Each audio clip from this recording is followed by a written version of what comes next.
And number 8, we're looking at the monthly precipitation of two cities, comparing their center and variation. So the average monthly precipitation, how much it's raining in these two cities.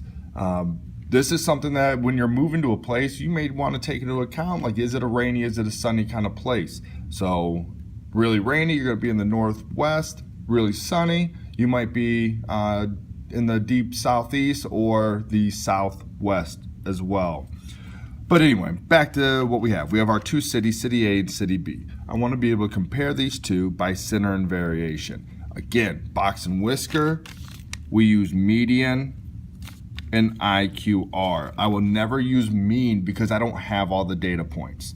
So I look at this, and again, kind of like in the battery problem, I can see that City A, that interquartile range, so that 50%, most days are gonna have a closer amount of rain compared to City B, but overall, the graphs really aren't that drastically different. And look at this. The first thing I wanna find for the two is gonna be that median, and I'm gonna say that I'm about 2.8 for each of these. So that median for both cities is the same.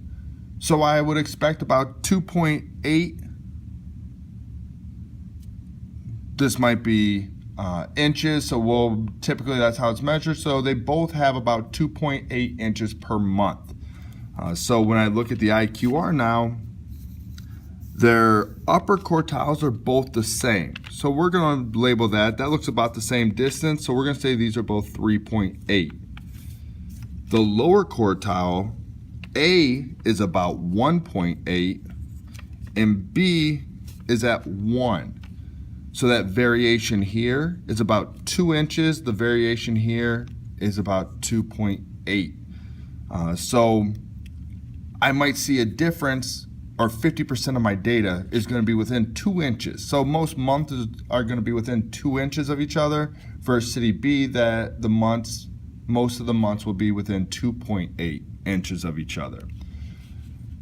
So that tells me that this one, more consistent compared to here. I might see where I have a rainier month, 1 month, and then the next month might be a little bit drier.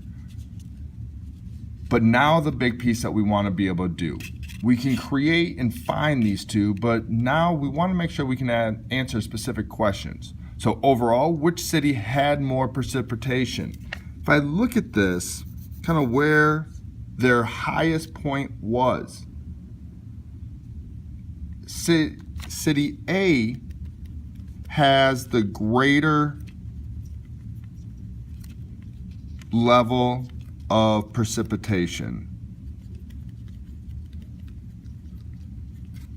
I can see that because that upper extreme is greater than in City B's. And then compare their spread is what we just did. City B has a greater spread by 0.8. City B has a greater spread by 0.8.